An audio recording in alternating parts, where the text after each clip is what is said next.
Muy buenas noches. Vamos una vez más al libro de Lucas, el Evangelio según San Lucas, el primer capítulo. Casi siempre cuando estamos pensando en Lucas 1 y 2, estamos en la época de la Navidad. No es la Navidad, pero sí tenemos nieve, así que casi. Hemos pasado un par de semanas en los versículos 1 al 4. Y ahora vamos a avanzarnos un poco esta noche y vamos a estudiar los versículos 5 al 25, pero seguramente no vamos a concluir el estudio de estos versículos esta noche. Pero para refrescar la mente, para ponerlo en orden en nuestras mentes, vamos a dar lectura comenzando en el versículo 5 hasta el versículo 25. Hubo en los días de Herodes, rey de Judea, un sacerdote llamado Zacarías, de la casa de Abías. Su mujer era de las hijas de Aarón y se llamaba Elisabet. Ambos eran justos delante de Dios y andaban irreprensibles en todos los mandamientos y ordenanzas del Señor. Pero no tenían hijo, porque Elisabet era estéril, y ambos eran ya de edad avanzada. Aconteció que, ejerciendo Zacarías el sacerdocio delante de Dios según el orden de su clase, conforme a la costumbre del sacerdocio, le tocó en suerte ofrecer el incienso entrando en el santuario del Señor. Y toda la multitud del pueblo estaba fuera orando a la hora del incienso. Y se le apareció un ángel del Señor puesto en pie a la derecha del altar del incienso. Y se turbó Zacarías al verle y le sobrecogió temor. Pero el ángel le dijo: Zacarías, no temas, porque tu oración ha sido oída, y tu mujer Elisabet te dará a luz un hijo y llamarás su nombre Juan. Y tendrás gozo y alegría, y muchos se regocijarán de su nacimiento, porque será grande delante de Dios. No beberá vino ni sidra, y será lleno del Espíritu Santo aún desde el vientre de su madre. Y hará que muchos de los hijos de Israel se conviertan al Señor Dios de ellos. E irá delante de él con el espíritu y el poder de Elías, para hacer volver los corazones de los padres a los hijos y de los rebeldes a la prudencia de los justos, para preparar al Señor un pueblo bien dispuesto. Dijo Zacarías al ángel: ¿en qué conoceré esto? Porque yo soy viejo y mi mujer es de edad avanzada. Respondiendo el ángel le dijo: yo soy Gabriel, que estoy delante de Dios y he sido enviado a hablarte y darte estas buenas nuevas. Y ahora quedarás mudo y no podrás hablar hasta el día en que esto se haga, por cuanto no creíste mis palabras, las cuales se cumplirán a su tiempo. Y el pueblo estaba esperando a Zacarías y se extrañaba de que él se demorase en el santuario. Pero cuando salió, no les podía hablar. Y comprendieron que había visto visión en el santuario. Él les hablaba por señas y permaneció mudo. Y cumplidos los días de su ministerio, se fue a su casa. Después de aquellos días concibió su mujer Elisabet y se recluyó en casa por 5 meses, diciendo: así ha hecho conmigo el Señor en los días en que se dignó quitar mi afrenta entre los hombres. No sé si alguna vez has preguntado al Señor o a ti mismo: ¿por qué estoy aquí sobre la tierra? ¿Cuál es el propósito que tengo? Y muchas veces tenemos la tentación a pensar en que somos personas ordinarias. Y decirles la verdad, aquí tenemos la historia de 2 personas ordinarias: Zacarías y Elisabet. Pero me gusta mucho lo que escribió el famoso autor británico C.S. Lewis. Él escribió muchos libros de mucha bendición para los creyentes en todo el mundo, pero en un libro que escribió, El peso de la gloria, él dijo: no hay personas ordinarias. Nunca ha hablado con un mero mortal. Las naciones, culturas, artes y civilizaciones, estas son mortales. Y su vida es para la nuestra como la vida de un mosquito. No hay personas ordinarias. Pero como digo, aquí en Lucas tenemos una historia de una pareja mayor de edad, formada por personas aparentemente ordinarias, porque no había nada cerca de ellos que indicara que fueran especiales en manera alguna. Y la única razón por la cual sabemos de ellos, y la única razón por la cual están en la Biblia, es porque Dios tenía un propósito único y maravilloso para sus vidas: que tuvieran un hijo, punto. Solamente por eso estaban aquí en la tierra. Tener un hijo, punto. Y por eso están en la Biblia.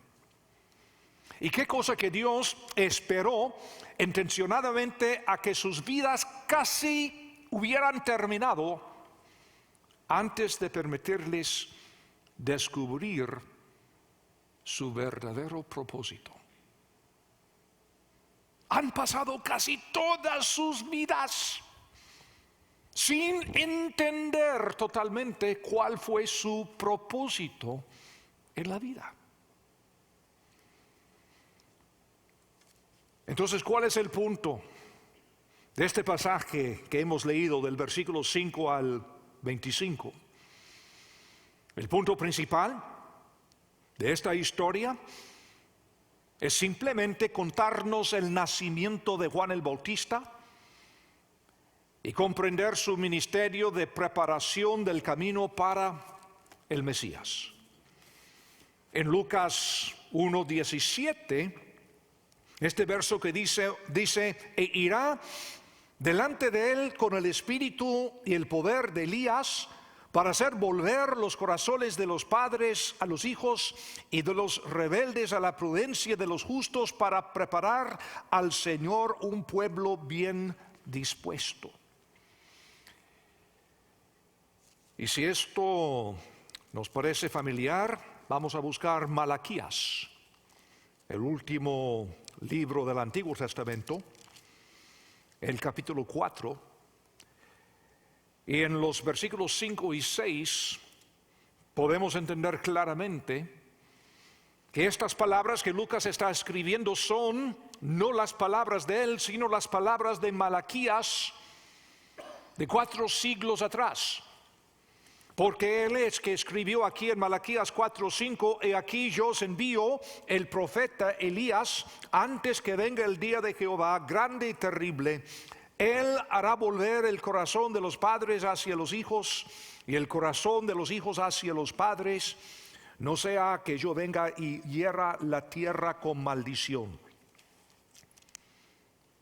El nacimiento de Juan cumplirá las Escrituras. Y tendremos mucho más que decir sobre Juan, sobre su nacimiento y todo esto, pero no es el punto más importante para este estudio. El contexto de un pasaje es esencial. Y eso lo entendemos. Si vamos a entender la Biblia, tenemos que preguntarnos ¿y cuál es el contexto? ¿Cómo es? Pero es mucho más que tan solo el lugar que ocupa un pasaje en la Biblia. Y eso también es importante. Pero es más. Incluye un entendimiento de la historia, la cultura, la gramática, el género literario, y otras cosas más. En este caso, hay un mecanismo literario que se usa mucho en la Biblia, Antiguo y Nuevo Testamento. Se llama el paralelismo. Y muchas veces con el paralelismo podemos entender cuál es el punto principal de un pasaje sin temor a equivocarnos. El paralelismo pone frases de una forma paralela para completar, para cumplir o para contrastar entre estas frases o palabras, oraciones y a veces hasta bloques de texto más grandes. Es una manera en la cual las personas procesan y comunican información. Y es muy importante entender que la mayoría no van a leer estas palabras de Lucas, sino escucharlas. Porque en el primer siglo, tan solo máximo el 10% de la población del Imperio Romano saben leer y escribir. Entonces no andaban con libros, pues ni había libros como los conocemos hoy en día. Entonces, para comunicar información tan importante como el Evangelio que Lucas está escribiendo, una persona tomaría el rollo para leer todo lo que estaba en él a los oyentes, en la sinagoga o en otro lugar público. El paralelismo ayuda a los pueblos orales a procesar y recordar la información. Y así ha sido desde un principio. Los líderes de las tribus se reúnen alrededor de fogatas y transmiten información para las generaciones futuras. Así ha sido. Y así es en muchos lugares hasta el día de hoy. ¿Alguna vez se ha preguntado cómo es que Job en la Biblia conocía parte de la historia de la creación? El libro más antiguo de la Biblia es el libro de Job.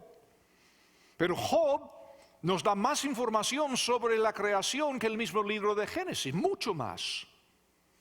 ¿Y cómo es que lo sabe Job? Porque no había escrituras en los días de Job. Él es el primero. Entonces, ¿cómo aprendió tanto? Precisamente por esta forma de comunicar la información de generación a generación de una forma oral. Los patriarcas del Antiguo Testamento transmitían sus historias por vía oral antes de que se redactaran las escrituras.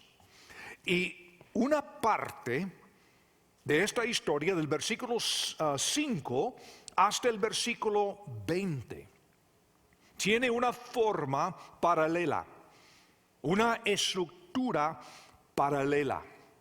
Y vamos a ver cómo es que se ve.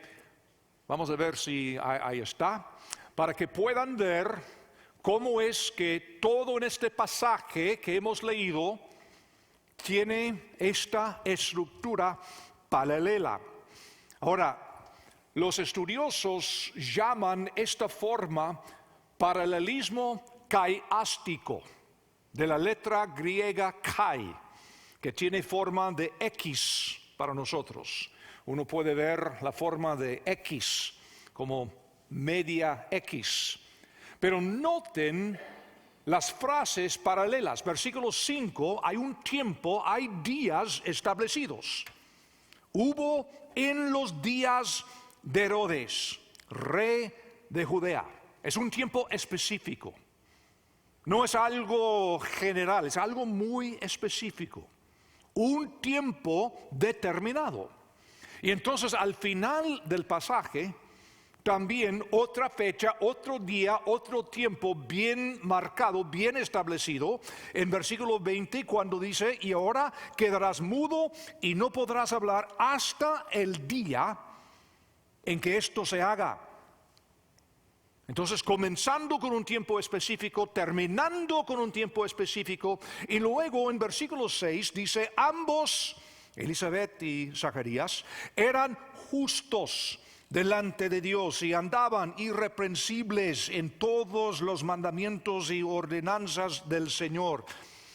Habla de la justicia personal de estos dos creyentes, estos dos siervos del Señor. En el versículo 19, hacia el final, vamos a ver el dicho paralelo. Estos justos ahora son los bendecidos. Dice, respondiendo el ángel le dijo, yo soy Gabriel, que estoy delante de Dios y he sido enviado a hablarte y darte estas buenas nuevas. O sea, este siervo fiel, justo, irreprensible, ahora ha sido el bendecido para recibir estas noticias tan especiales del ángel. Ahora, en versículo 7 nos dice que los dos ya tienen sus años, pero no tenían hijo porque Elisabet era estéril y ambos eran ya de edad avanzada. Versículo 18. Ahora, ¿qué está pasando? Estamos moviéndonos hacia el centro. Versículo 18, dijo Zacarías al ángel, ¿en qué conoceré esto? Porque yo soy viejo y mi mujer es de edad avanzada. Qué interesante que es la misma historia, pero la forma es tan bello. Luego, en el versículo 8, versículo 9, habla de su servicio obediente. Aconteció que ejerciendo Zacarías el sacerdocio delante de Dios según el orden de su clase, conforme a la costumbre del sacerdocio, le tocó en suerte ofrecer el incienso entrando en el santuario del Señor. Ahora, versículo 17 dice, e irá delante de él con el espíritu y el poder de Elías para hacer volver los corazones de los padres a los hijos y de los rebeldes a la prudencia de los justos, para preparar al Señor un pueblo bien dispuesto.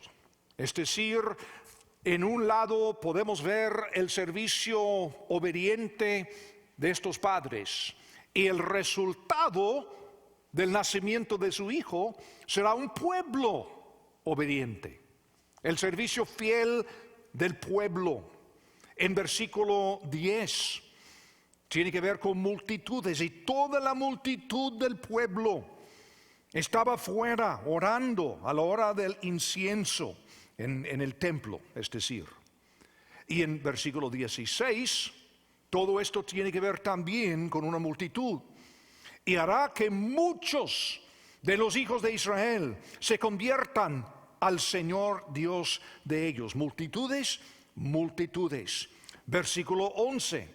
Y se le apareció un ángel del Señor, puesto en pie a la derecha del altar del incienso. Un ángel, la palabra literalmente quiere decir mensajero. Es un mensajero del Señor, porque ha venido. Versículo 15, porque este niño que va a nacer va a ser mensajero, porque será grande delante de Dios, no beberá vino ni sidra, y será lleno del Espíritu Santo aún desde el vientre de su madre. Luego, todo esto provoca en Zacarías turbación y temor. Versículo 12. Y se turbó Zacarías al verle, y le sobrecogió temor.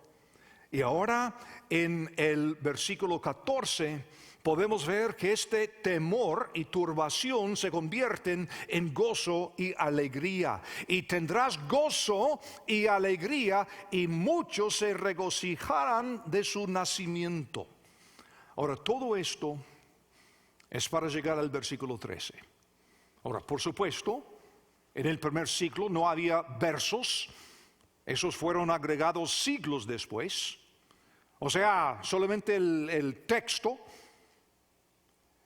Y entonces la gente escuchando no está pensando en versos, no está pensando en capítulos, porque no había. están escuchando las palabras. Entonces todo esto está confirmado y a lo mejor escuchan esto docenas de veces, hasta compaginarlo todo en sus mentes, en sus corazones, para decir, esto quiere decir, viendo los paralelos, que el punto principal es lo que tenemos aquí. Porque el ángel le dijo, Zacarías, no temas, porque tu oración ha sido oída, y tu mujer Elizabeth te dará a luz un hijo, y llamará su nombre Juan. Esto es. Todo esto para decir lo que tenemos aquí en versículo 13. Este es el punto principal. Y cuando lo podemos ilustrar de una forma visual, porque la mayoría de nosotros hoy en día somos personas visuales, no orales. Hay algunas excepciones, por supuesto, pero podemos entender de inmediato, este es el punto. Cuando uno pueda ver el paralelismo tan nítido, tan completo, no hay duda, todo tiene que ver con el nacimiento de Juan el Bautizador. Este es el punto principal. Pero ¿qué podemos aprender nosotros de esto? Yo creo que podemos aprender las diversas maneras en las cuales los individuos responden a las promesas de Dios por medio de observar las respuestas de Elizabeth y de Zacarías, porque son dos cosas diferentes. Pero el nacimiento de Juan es el punto principal y es la razón por la cual Zacarías y Elizabeth están sobre la tierra. O podríamos decir, en otras palabras, este es su momento definitivo. No es que hubiera sido sacerdote, no es que hubiera sido fiel, hay muchos fieles, hay muchos sacerdotes. Esta pareja está aquí en el planeta con un propósito único: tener un hijo muy específico, que sería el cumplimiento de las Escrituras. Ahora, qué interesante, una palabra antes de seguir adelante en cuanto a las artes y la creatividad en las comunicaciones. Quiero que vean que la Biblia se trata de más que palabras sobre un papel. Ese es el pensar que tenemos hoy en día, porque somos una gente, bueno, ahora estamos pensando en pantallas, pero van a entender lo que estoy diciendo, que nosotros tendemos a reducir la Biblia en palabras sobre un papel. Pero es mucho más. Oh, sí, yo sé que es algo sobrenatural, sí, es aún algo más. Viendo lo que hemos visto acá, la Biblia también es una obra de arte. Es algo tan profundo, es algo tan bello. Diseñada esta obra de arte para comunicar su mensaje de modo más eficaz a personas en un momento dado y en una cultura específica. Dios dio este mensaje en la forma más eficaz para el mundo de aquel entonces, que era el cumplimiento del tiempo, el momento profetizado, ahora llegando a ser el momento de la realización de todas las promesas de Dios. Y Dios entonces, de una forma muy creativa, escogió todo esto para dar el mensaje en una forma tan adecuada, pero a la misma vez tan bella. Y estas palabras, que son palabras inspiradas por Dios, han sido preservadas para nosotros.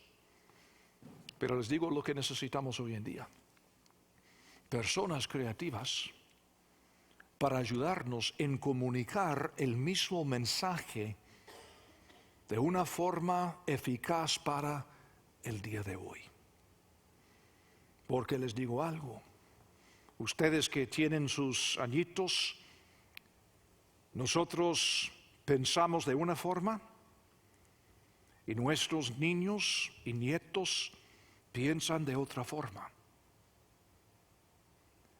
Y cuando insistimos nosotros en no, tenés que entenderlo como yo, muchas veces lo que estamos haciendo, estamos poniendo barreras y obstáculos en vez de facilitar la comunicación de la palabra del Señor.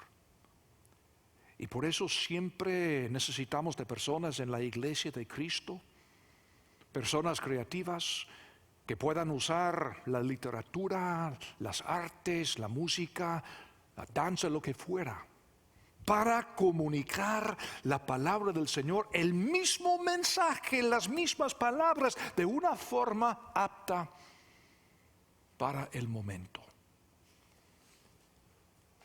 Eso depende de nosotros. Ahora, como digo, vamos a regresar a este mismo pasaje la próxima vez desde otra perspectiva, pero hoy nos enfocaremos en cómo todos nosotros, igual a Zacarías y Elizabeth, tenemos un momento definitivo en nuestras vidas. Todos nosotros tenemos años de estar aquí sobre la tierra, hemos hecho cosas buenas y cosas malas, pero cada uno de nosotros tenemos algo que nos define.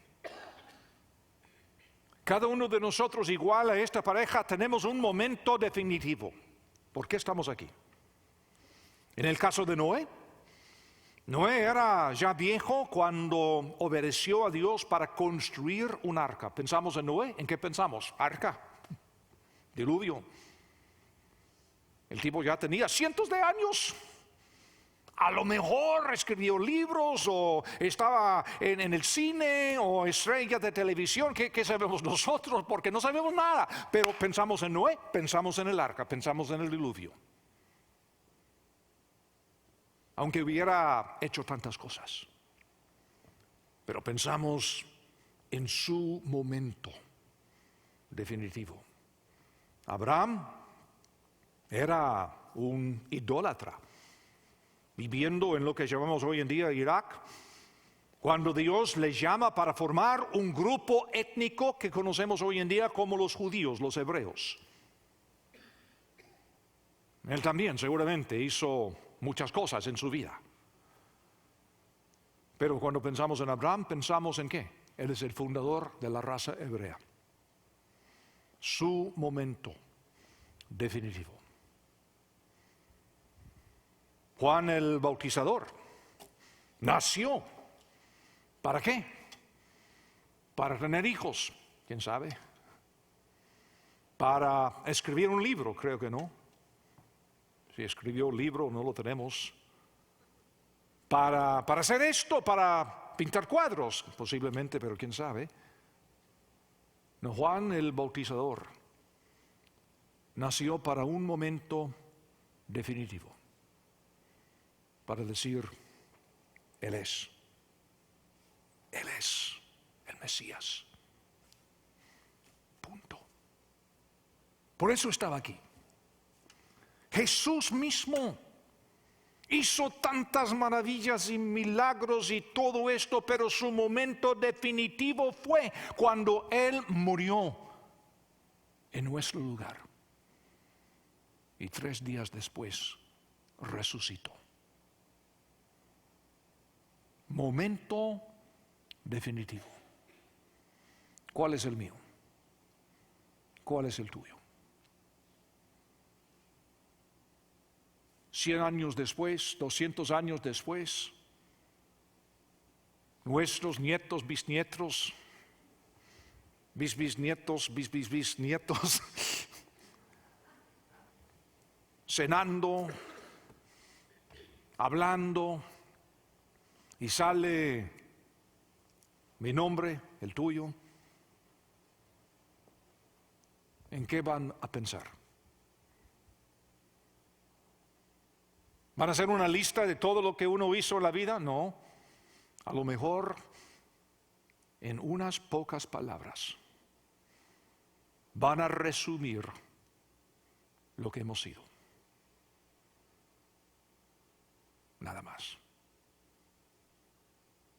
Nosotros escribimos un currículum, todo lo que hemos hecho, la preparación, los estudios, los empleos. De hoy en 100 años, no importa. Todo el mundo, si tengan por si acaso alguna memoria de nosotros, van a resumirlo todo en unas cuantas palabras. Momentos definitivos. Hace muchos años había un campesino, maestro en la escuela dominical de su iglesia local, allí en el campo, una iglesita nada más, una iglesita aburrida, como muchas. Una iglesita de no sé cuántas personas, no muchas personas. Y él tenía años y años y años de estar enseñando como maestro en la escuela dominical. Y a lo mejor había pasado por muchas cosechas. Seguramente había vendido muchas cosas en su vida. Granos quizá, no sé. Pero un día llega un jovencito a su clase y él tiene el gozo de hablar con este jovencito, sacar la Biblia y explicarle cómo llegar a una fe personal en Cristo Jesús. Este joven ya tiene más de 90 años, lo conocemos como Billy Graham.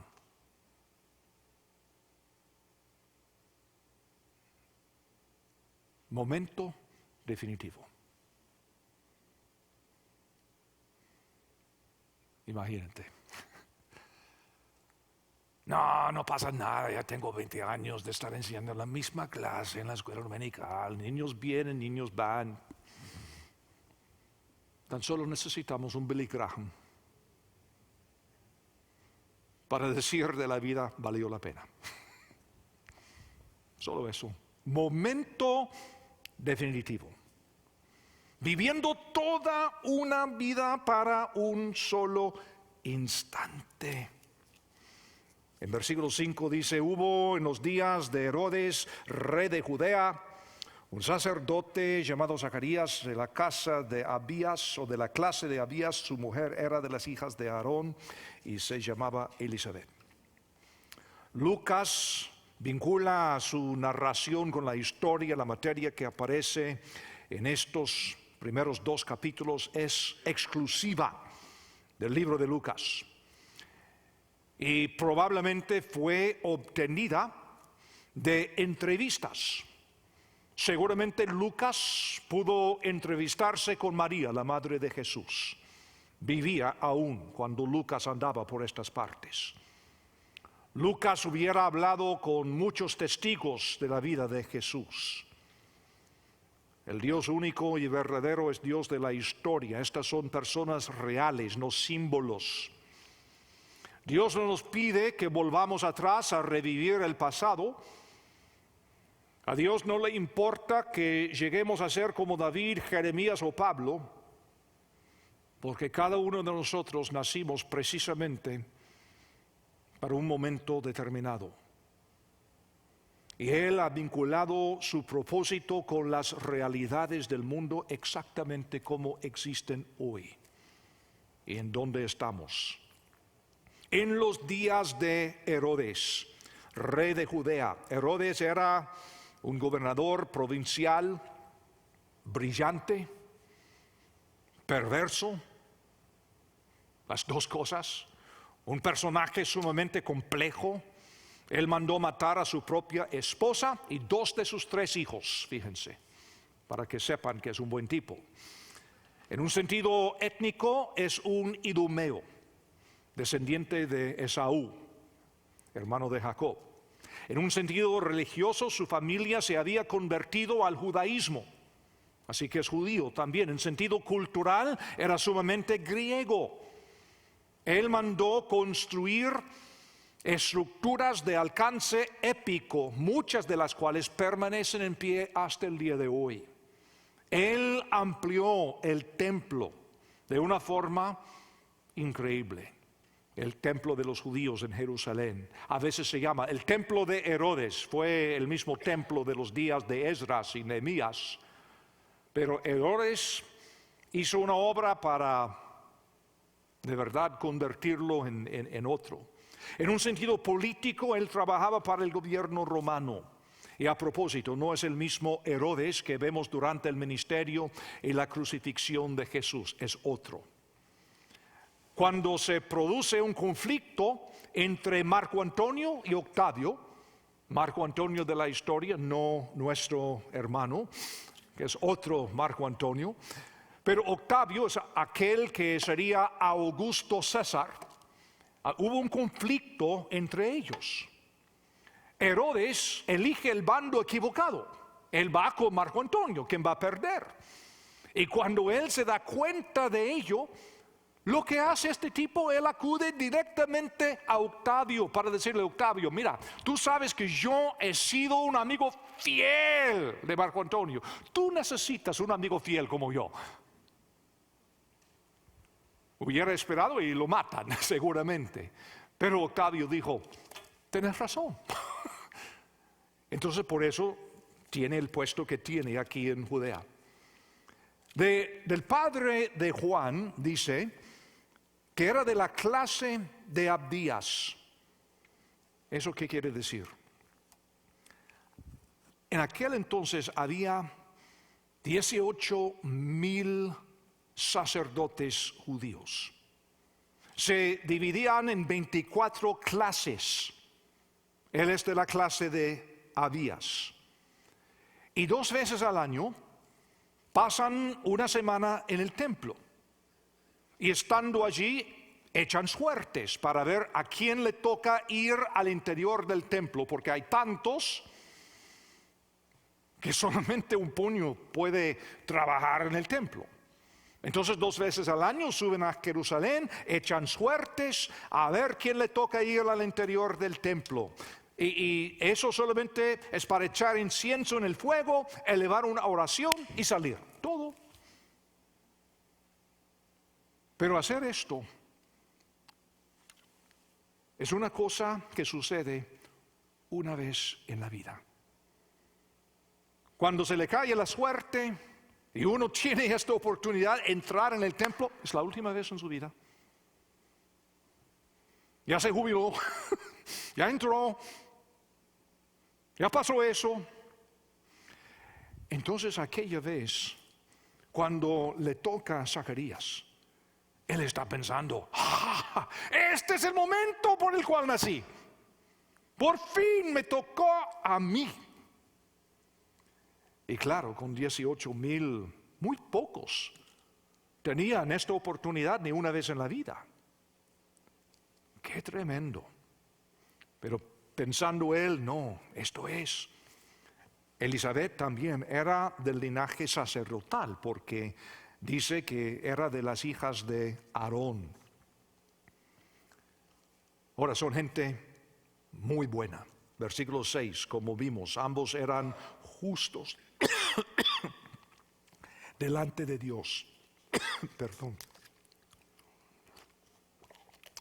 Y andaban irreprensibles en todos los mandamientos y ordenanzas del Señor. Ahora, sin embargo, con todo esto hay un problema, y es serio. Versículo 7 dice: pero no tenían hijo, porque Elizabeth era estéril, y ambos eran de edad avanzada. Para algunos hoy, no tener hijos es una decisión deliberada. A veces sí, a veces no. Cada quien puede escoger. Pero en la época y la cultura de esta narración, la falta de hijos es motivo de vergüenza. Y es causa de que todos sus amigos especulan en cuanto a algún pecado oculto. Seguramente Dios ha puesto una maldición sobre esta pareja por algún pecado. De hecho, la esterilidad era causa para pedir un divorcio en aquel entonces, sin preguntar. También motivación para trasladarse a otro lugar. Y seguramente muchos supondrían que existía algún pecado secreto, pero el versículo 6 dice que no había. Imagínense la fidelidad de esta pareja.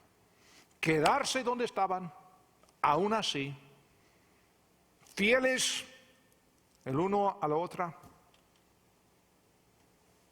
fieles pero sin fruto.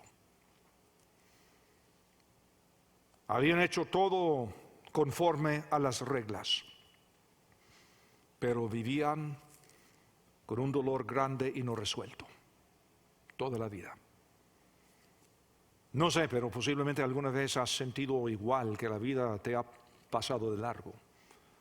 Y la situación de Elizabeth es idéntica a la de Sara, esposa de Abraham en el Antiguo Testamento. Es fácil confiar en Dios cuando las cosas van bien, ¿verdad que sí? Pero ¿puede Dios confiar que nosotros permaneceremos fiel aun cuando tengamos que pasar por algún problema, alguna situación, algún dolor? Y con todo eso, nuestras vidas nos llevan fruto.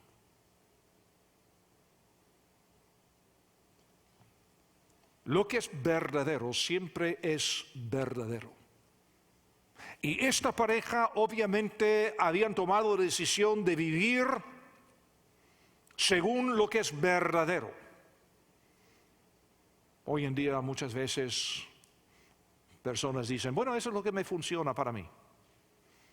¿Y qué pasa algún día si no te funcione? Entonces, ¿qué vas a hacer? Entonces estás buscando otra cosa y otra cosa y otra cosa. Quizá mucho mejor vivir según preceptos verdaderos que dan fruto eterno en tiempos malos y tiempos buenos. Pensando en hacer lo que es justo, lo que es verdadero, para ser personas como Adoniram Judson, misionero en Birmania en el siglo antepasado. Él pasó 7 años en aquel país antes de ver a su primer convertido. Guillermo Carey en la India, igual. Pasó 7 años de mucho trabajo sin ver ninguna conversión, nada. 7 años. Por fin logró cambiar el país hasta el día de hoy. Hablan de él como si fuera un dios en la India. Pero ¿cuántos años había pasado?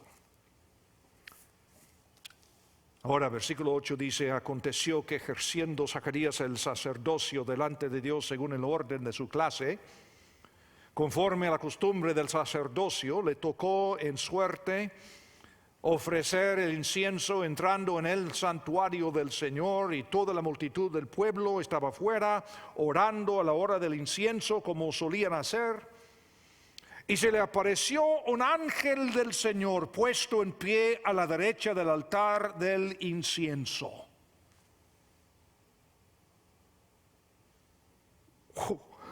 Y dice, y se turbó Zacarías al verle, y le sobrecogió temor. ¿Has tenido alguna vez un momento como este? Imagínate lo que hubiera sucedido si Zacarías y Elizabeth se hubieran ido de vacaciones a la playa aquella semana.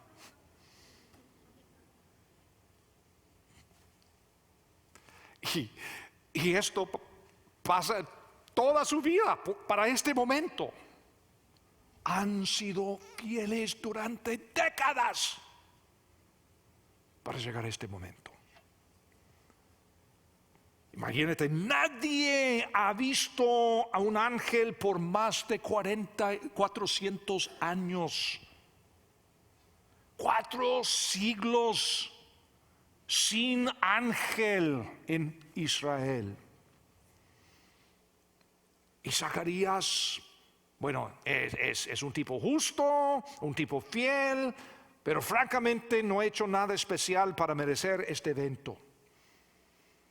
Porque Zacarías es un sacerdote humilde, no sobresaliente, de una villa minúscula. Pero es un fiel sacerdote humilde, no sobresaliente.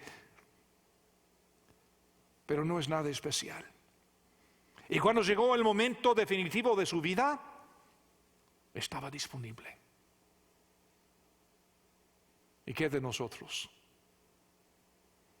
Ahí estamos toda la vida esperando y cuál es el propósito, cuál es el plan del Señor. Y un día Dios está listo. ¿Y tú dónde estás? En la playa, en las montañas, allí en el lago, dormido, lo que fuera. ¡Qué tremendo! Hay 2 enfoques conflictivos hacia la vida. Hay personas que elaboran este plan magnífico para hacer obras potentes para Dios y luego convencerle en oración que Él le dé su aprobación a mi plan. Esto, Señor, es lo que yo voy a hacer por ti, Señor. Por supuesto, para tu gloria, Señor. Sí, claro. Este es mi plan. Bendícelo, Señor. Y otra cosa es simplemente ser fiel con lo que sabemos, lo que tenemos que hacer para servirle ahora y estar listos para ese momento definitivo, cuando sea, como sea, y aún si nunca llega. Fíjense. Lo que Zacarías pensó que sería una oportunidad única de toda la vida, resultó ser apenas un preparativo para un momento definitivo totalmente diferente e inesperado. El punto es estar seguros de estar listos y disponibles.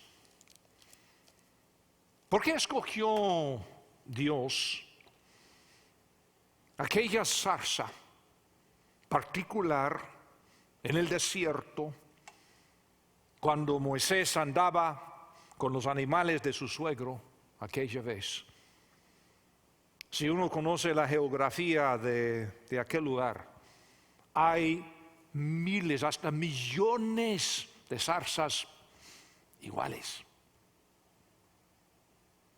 Y un día Moisés ahí está con las cabras, con las ovejas, y de repente, como si fuera una explosión, y ve las llamas, esta zarza que estaba allí, y se acerca a ver por qué no se consumía. Y es Dios quien le aparece en esta zarza. ¿Por qué esa zarza? ¿Por qué no a otra? ¿Porque esa zarza era más espiritual? ¿Tenía más hojas quizá? ¿Más ramas? No, sí, es algo simple. Estaba disponible, ahí estaba. Ahí estaba. Dios quiso manifestarle a Moisés y Moisés andaba por ahí. Dios buscaba alguna manera para aparecer. Ahí estaba la zarza. Vámonos. Estaba disponible. Y nosotros somos como zarzas, tantos de nosotros, iguales. Y Dios está buscando cómo llevar a cabo su plan. Dios está obrando a través de la historia. Y cada uno de nosotros forma parte del flujo de la historia. Y estamos conectados con los demás y con los propósitos divinos. Y por eso hemos de permanecer fieles a lo que sabemos hacer y estar listos para ese momento definitivo de la vida, como este momento en la vida de Zacarías y Elisabet. Lo que el Señor quiere, más que nada, es simplemente, sencillamente, que estemos disponibles, listos, justos, irreprensibles, creyendo a su palabra. ¿Cómo somos de fieles? ¿Cómo somos de fieles? Yo voy a trabajar en Youth League este año, pero a la mitad de la temporada sucede otra cosa y ya no estamos. Ni podemos seguir fieles 4 o 5 meses. O sí, voy a leer la Biblia este año, toda la Biblia, Señor, hasta febrero. Sí, voy a enseñar en la escuela dominical 1 mes o 2. O sea,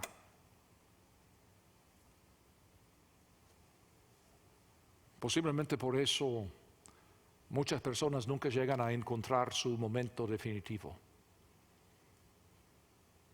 No es para señalarla porque es mi esposa, pero mi esposa tiene más de, no quiero mentir, seguramente más de 25 años de trabajar con los niños de 4 años. Más de 25 años. Más o menos el mismo tiempo tiene de trabajar como entrenador, como coach en el T-Ball con algunos de los niños de ustedes.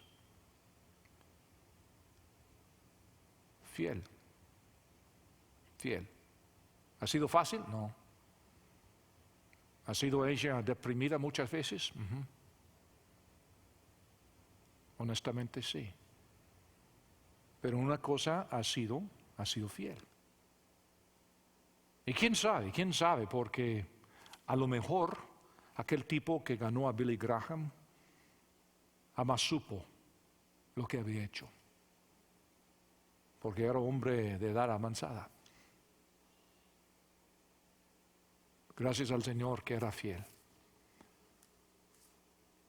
Cada uno de nosotros tenemos un propósito definitivo en la vida. Qué bueno es ser fiel. Padre Santo, gracias por el ejemplo de estas 2 personas supuestamente ordinarias, Zacarías y Elisabet. Gracias por su fidelidad. A pesar de los obstáculos, Señor, seguramente no les fue fácil con los rumores, con el dolor, con las sospechas por el hecho de que Elisabet había sido estéril. En una cultura cuando eso no se entendía. Pero gracias, Señor, que en su fidelidad encontraron con tu fidelidad y el mundo se cambió. Señor, te suplico que podamos ser nosotros también fieles en todo lo que es posible. Señor, no te pido gran cosa. Señor, no te pido cambiar el mundo, lo que pido es ser fiel. Y si la única razón que me tienes aquí en este planeta es para pasar la batuta a otra persona, está bien, Señor. Eso es hacer discípulos. Te suplico, Señor, que en todo esto podamos ser fieles, como tú has sido fiel para con nosotros. En el nombre de Cristo Jesús. Amén.